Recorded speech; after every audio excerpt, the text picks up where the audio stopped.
Alright, what's going on YouTube, Gen X? Where should I start? Had a conversation over the weekend and I was very disappointed with her lack of analysis of her own viewpoint. Because there were so many holes in how she thought that it was alarming, to say the least. Um, Now, she is part of the camp that believes that your select few of black women that are excelling professionally um, are therefore bringing up the entire black female collective. And here's my problem. Before I get started, let me say this. I'm not talking to your black women that have tried to do the whole family thing. You know, they've actually put a legitimate effort into trying to build a family um, with the man who gets it. But for whatever reason, things haven't went her way. So she decides to move in a different direction and maybe go a little bit harder at her career. And, put a lot of her eggs into that basket, hoping that it leads her to some level of happiness and fulfillment. I'm not talking to y'all. I'm talking to the women that have not put in the time to the whole concept of having a family and children or whatever because they feel like their job and career is going to somehow have a greater impact compared to doing the whole family thing. So they're better serving the black female collective. I'm talking to them because I definitely feel like there's some flaws in that viewpoint. And I know there's a lot, but three come up in my head almost, they came up immediately. Um, Number one, you're still not in a position where you can say, I can hire young, qualified black women because I'm running the show. And this is something that Willie Peters talked about where at the end of the day, you're still employees. And as an employee, you know how it is. Once you leave your job because you retire or you move on, it's not as if you can say, hey, I'm going to make sure that the next person who has this position is going to be a black female. You can't create this atmosphere where you're solely responsible for the hiring of qualified black women. It doesn't work that way. You're still an employee. You don't have that power. So how does that work if you have other qualified black women who are struggling to get work, but yet you don't have the power to make sure that that's not an issue? At the end of the day, and this is a problem within the black community for men and women, this idea that somehow you're doing shit by being the head employee or being up there, it's cool, but in other groups, you're still an employee. You're not owning anything, so therefore you don't have that control. You still answer to somebody else. You can't do what you want. You can't sit back and say, you know what? I can hire qualified black women and not have anybody question me. You don't have that power. So how does that help out the collective when you can't take qualified and even overqualified black women and give them a job? It's the same thing with brothers where that's great that we have black men that are CEOs here and directors here doing big things over there. He's doing this thing at that university. But when push comes to the shove, are they in a position where they can say, yo, I can give you a job because you can get the job done and because you're black? We don't have that power. So that's something that I feel like, did y'all even think about that? That's great that you have these positions. That's great that you have those sort of upper management and advanced positions. That's great. But in terms of that somehow opening opportunities for the collective, no. At the very best, you may open up a few doors for 2 or 3 black women. Hey, give me your resume and I can put in a good word here. Or I can hook you up there. But it's not guaranteed. I'll put in a good word. But this idea that she has enough pull and power in a position to just to start putting black women here and there, and it's not her business, she's not running the show, doesn't work like that.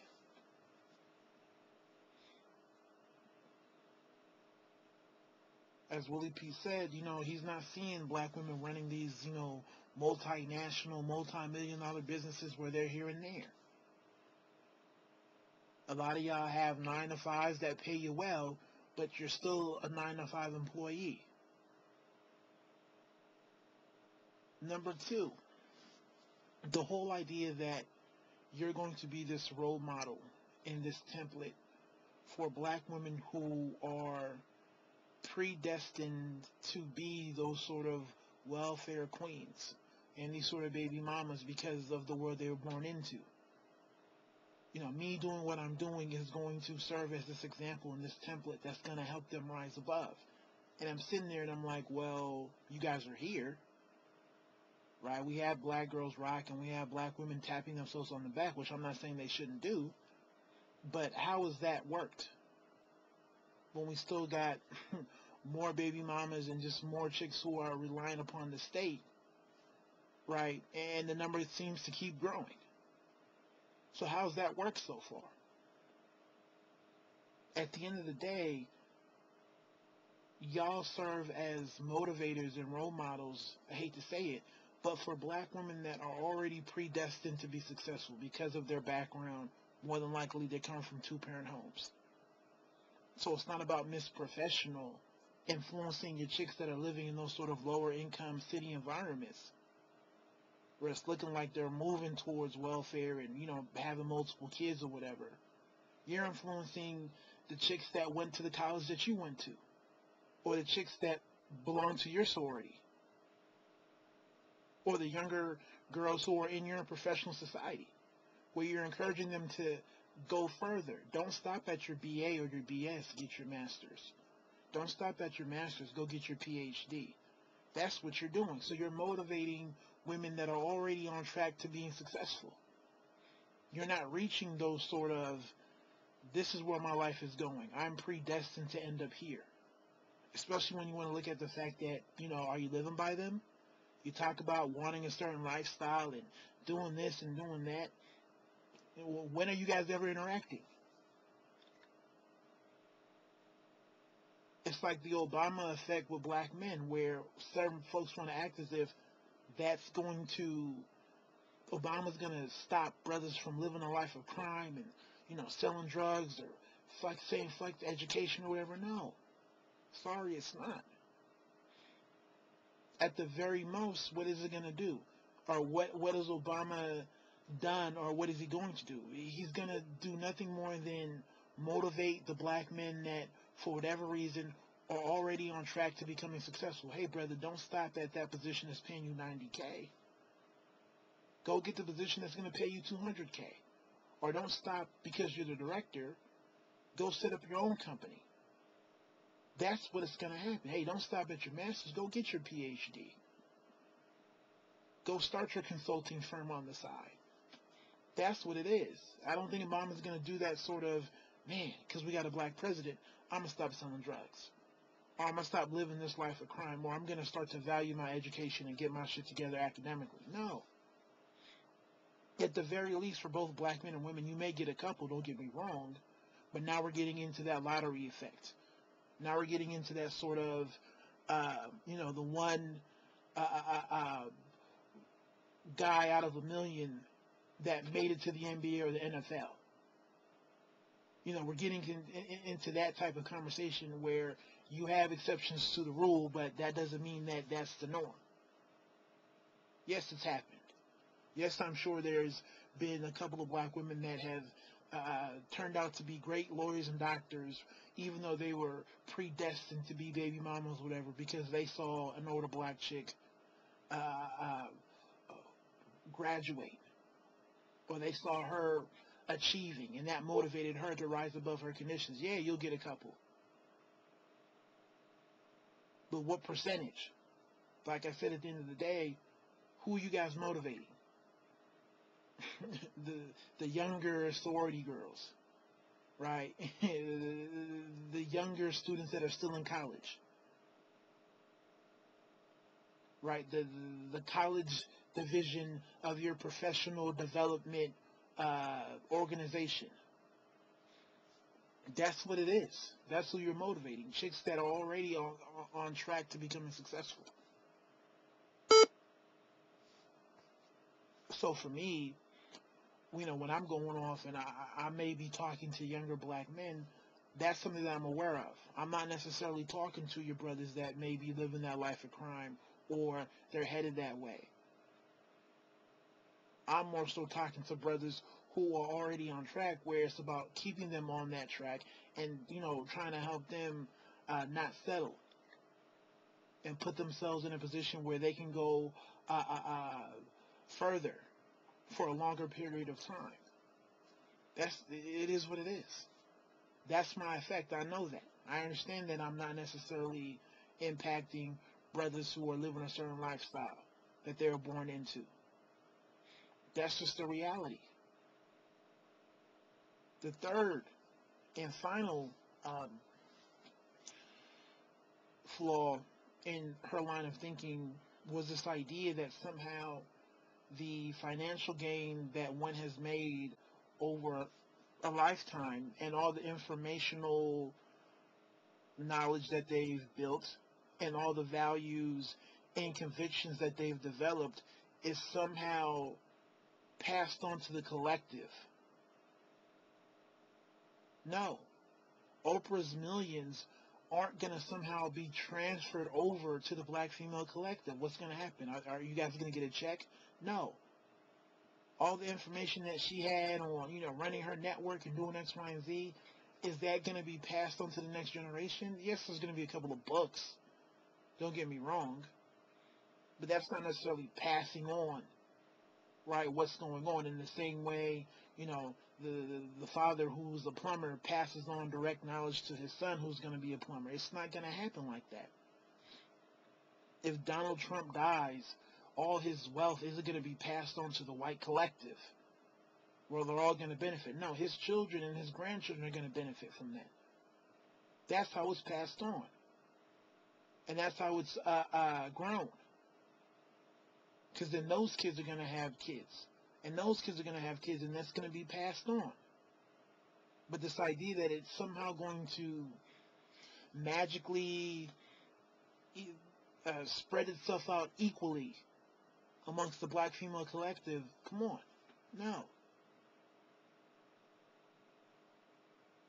I mean, damn, if Mark Zuckerberg died tomorrow, are his billions just going to somehow trickle into white America? No. If he had kids, it would go to them. It would go to his family. All the information he understands about how to build a successful social networking site and what you got to do or whatever. Is that knowledge just going to magically enter into the brains of the white, collective? No. It's passed on through your kids. Once again, that's why there's that respect that you have when you see the Indians or the Asians or, your other quote-unquote model minority groups. Where you see their level of success, but you understand, I see this successful Indian woman, I see this successful Indian man. I understand that there's going to be kids that are going to follow in their footsteps and pick up where their parents left off. So they're going to be my competition. They're going to take over their father's company and possibly grow it and expand. So it's understood. Ain't nobody tripping off of the whole idea of, here's the successful Middle Eastern man and woman. And when they die or get older, their information is going to get passed on somehow to the collective. No. It's not. It's going to be passed on to their children. So how does that work if there's no children to pass on your information and your wealth to and your values and your mannerisms or whatever? How does that work?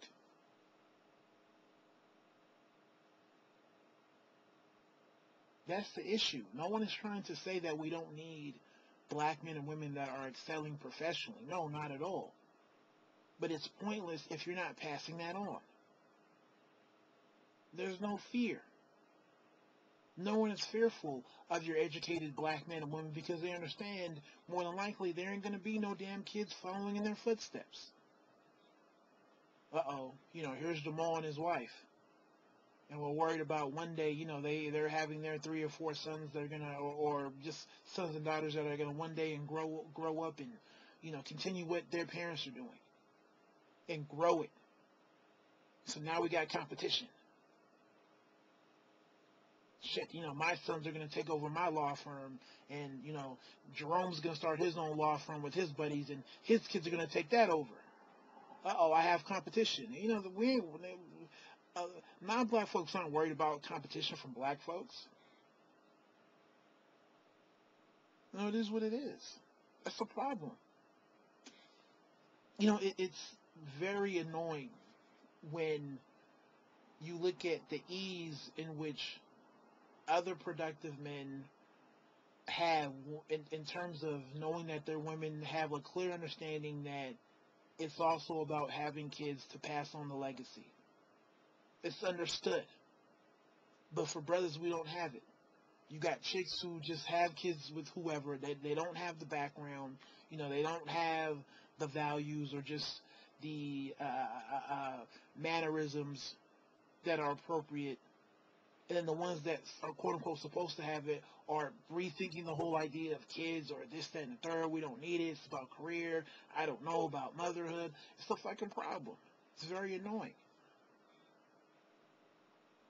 Because I understand the whole concept of needing to have kids to pass some shit on to. You can't live forever. It's about numbers. How the fuck are you going to talk about competing with white America or other groups when, and when you talk about competing, you're competing at a generational level. Keep that in mind. How can you compete when the Indian men and the Indian women are coming together, both successful, and they're having 3 or 4 kids? But for your, well-to-do black men and black women, we can barely struggle to have one, if at all. How the fuck are you talking about competing when we don't even have the numbers? And it's a numbers game. More of them, less of us. How is that competing? It's a problem. Like I said, the lone black family isn't going to somehow magically raise up the black collective. Especially when you look at the odds of even there being enough other middle class or upper class black families to the point where your kids have enough around them to date and marry. So not only, if you're Indian, do you have the family, that there's other Indian folks that are doing the same thing, so your kids have choices when it comes to dating and marrying. We don't have that. Shit, the few black children that are born, with the productive black father and black mother, what are they saying? I'm not accepted by the black community. I'm gonna go date outside the race. Look at that shit.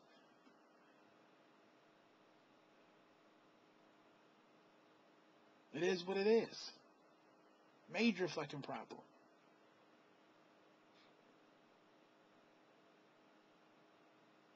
So it's just frustrating. Because some of y'all get it, but then you're not all the way there. You're not going to have that sort of impact on the collective, right, when you're not even around them enough to. And you're only going to be really influencing the other younger black women that are already on track. And when, in terms of passing shit on, it doesn't go to the collective. It goes to the children that have your bloodline, that share your last name, because you're with them every day. You raise them.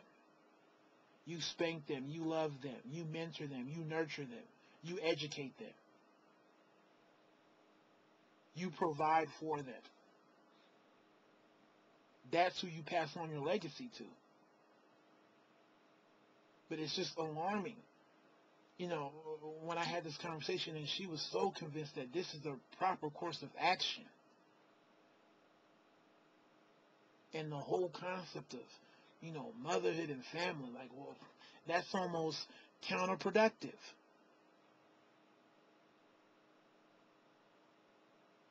Big fucking problem.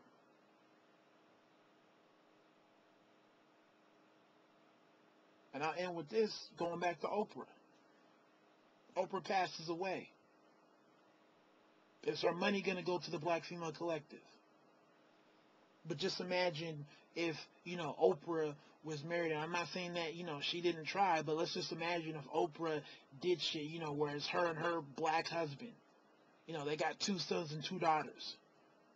And they're just learning from their parents, learning how to do this, learning how to expand, how to manage what mom and dad built.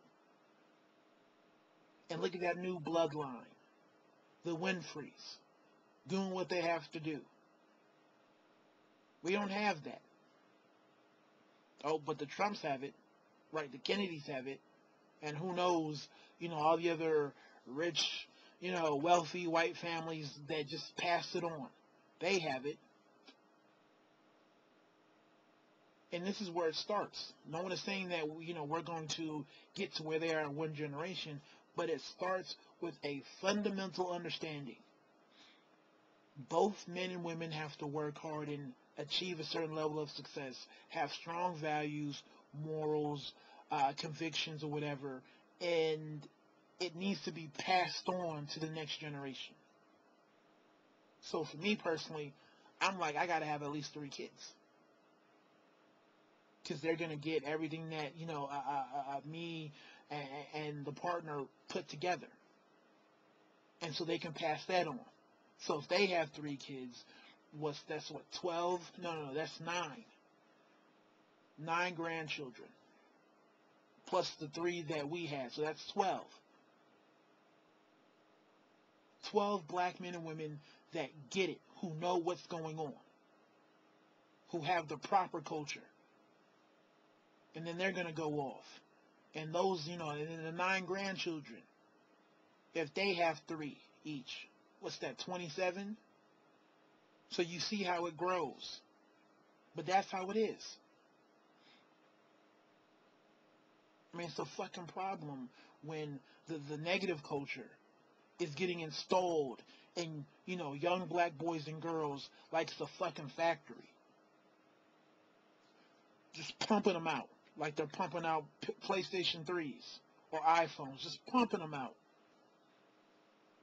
But yet with us, we struggle. Like we're putting together this handcrafted guitar, and the artist that makes them only builds one every fucking 3 months. It's like that. And other groups have more so of a factory where they're pumping out children with the right mindset. So it's frustrating. It's annoying.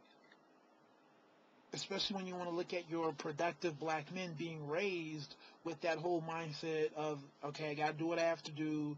Yeah, I'm going to have my fun or whatever. But eventually, I understand that I got to do the whole family thing. So it's annoying when you get to that point and it's like, oh, okay. You would think that the women would be on the same frequency because they understand what it is, but it's out the window. You look at other model minority groups, and both sides know. Even the Hispanics, even though they're not, a model minority group, the ones that I went to school with and go to school with now, they get it. The men and women get it. They understand, part of our success and part of us, quote unquote, helping out the collective is us being successful. She has a good job, he has a good job, they both have careers, they're both ambitious, but it's also about us having kids so we can pass it on and grow. But for black women, or at least some of y'all, like that concept isn't there. So once again, in closing, I'm not talking to the black women who have tried, but for whatever reason it didn't work, so now they're like, I'm just going to go with plan B or C. I'm not talking about y'all. I'm talking about your black women that are in that proper range where they can produce those kids who are just looking down upon motherhood like it's nothing.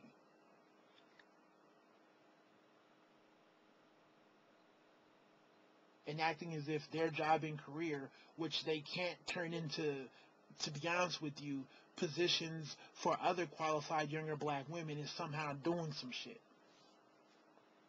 I've said enough. It is what it is. Y'all take it easy. God bless.